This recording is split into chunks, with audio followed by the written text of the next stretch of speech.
Welcome to this explainer. Today, we're completely shattering a major misconception about the ancient world. We often imagine early smiths just tossing random rocks into a roaring fire and kind of hoping for the best. But the reality, it's profoundly different. We're going to look at the undeniable evidence that ancient craftspeople actually possessed a highly sophisticated de facto materials science. They were engineering their world with a level of chemical precision that predates modern laboratories by literally thousands of years.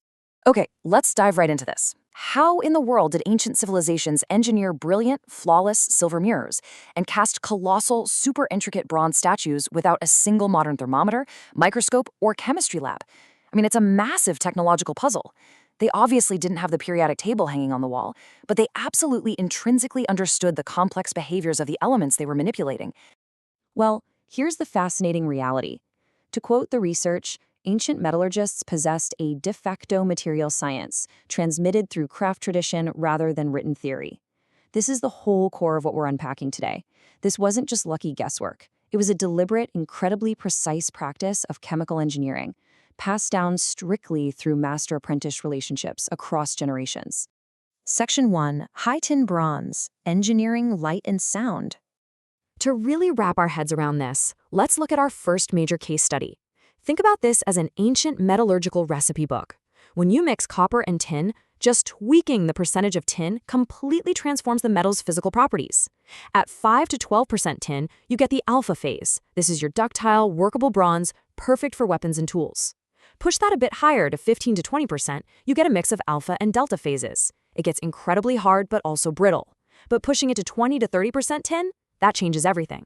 This is the pure delta phase. You can't even cold hammer it. It literally has to be cast, but it yields something truly extraordinary.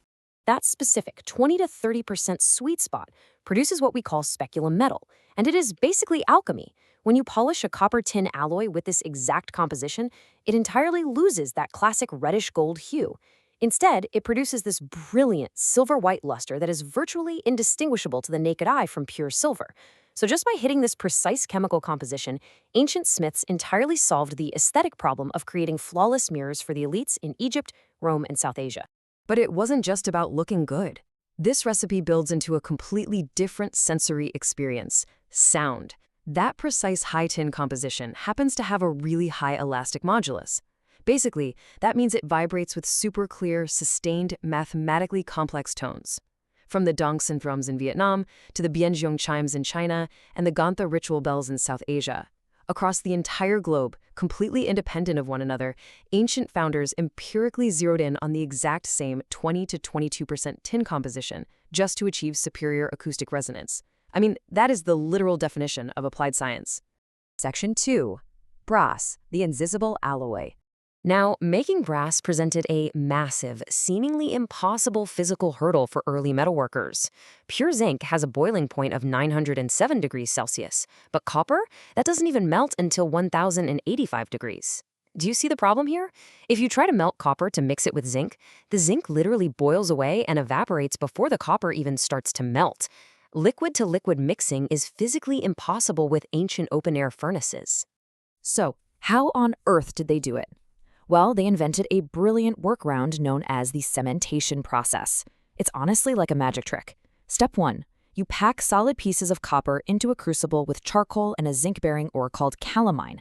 Step 2. You seal the whole thing completely shut and heat it to between 850 and 950 degrees. And step 3 is where the magic happens. The zinc in the ore vaporizes into a gas, and while the copper just sits there completely solid, that invisible zinc gas diffuses directly into the copper. No way, right? They were alloying a metal they literally could not see, creating brass entirely through vapor diffusion. And the Romans, they took this brilliant invisible process and totally industrialized it. They called the resulting golden-colored metal orichalcum, which means mountain copper. They carefully controlled the zinc content, right between 15 and 28%, to mint their imperial currency, specifically the sestertius and the dupondius coins. This wasn't just a small workshop thing. This was a state-level deployment of advanced chemical engineering to control an entire empire's economy. So, we've seen the absolute brilliance. We've seen the monumental wealth it generated. But what happens when this ancient science turns deadly?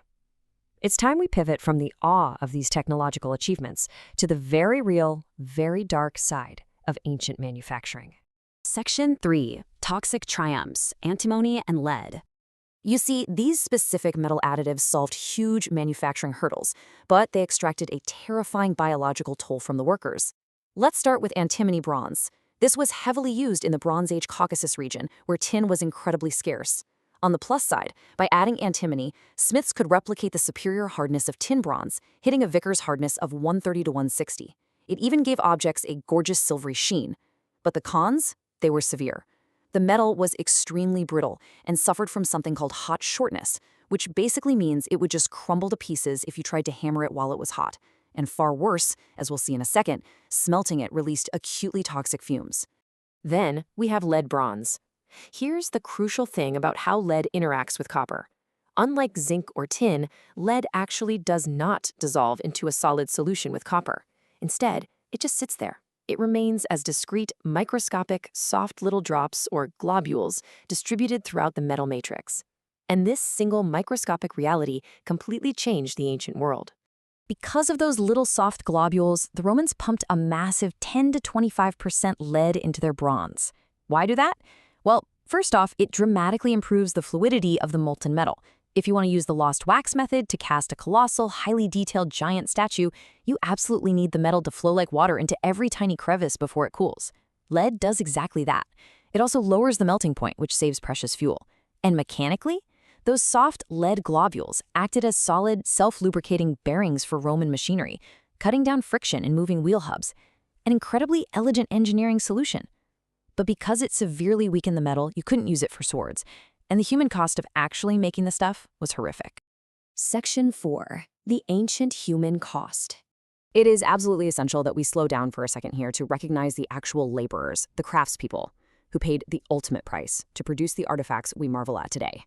Because neither of these metals are even remotely safe. The antimony trioxide fumes produced during smelting viciously attack the respiratory and gastrointestinal tracts of the workers inhaling them. And lead? Lead is even more insidious. It's a cumulative neurotoxin. Ancient smiths working daily with leaded bronze, melting it, casting it, filing, polishing, were constantly absorbing it through their lungs and their skin. This directly caused plumbism, chronic lead poisoning that results in severe cognitive deterioration, profound physical pain, and eventual death. The artisans creating the empire's greatest monuments were systematically being poisoned by them. And you know, this perfectly illustrates why modern bioarchaeology is so important. Because this human cost isn't just some historical theory. Paleopathological studies of ancient skeletal remains actively confirm it. We can literally measure the elevated lead and heavy metal concentrations right there in the bones of ancient smelting populations. The physical evidence of their suffering is permanently written into their skeletons. So I want to leave you all with a question.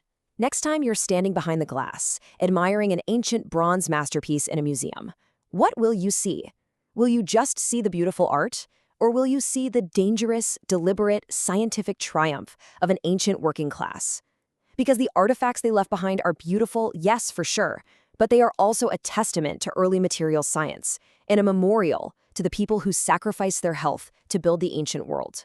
Thank you so much for joining me for this explainer. I really hope this completely changed how you look at ancient technology.